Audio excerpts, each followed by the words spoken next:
อย่างมันก็จะเป็นปัญหาอีกมุ่งมั่นฝากเนี่ยหรือว่า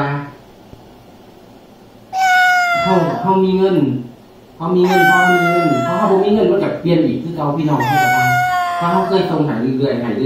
เพราะว่าเดือนนึงของเดือนนึงเขาส่งหายแน่กันเริ่มงอนเขาเริ่มเลยแต่ว่ายกตัวอย่างนะครับว่าเป็นพี่น้องเจนี่เพราะว่าเจนี่จะบอกพี่น้องตลอดนะเจนี่จะมาส่งมาหายโตใครโตมันคือว่าคุณต้องเดินตัดข่าวของคุณเพราะว่าคุณมีครอบครัวเลยเพราะว่าถ้าท่านก่อนยืนก็ช่วยเหลือเขาพี่น้องเข้าใจคือว่าสู่ด้วยตัวเขาเองคือเจนี่เคยมี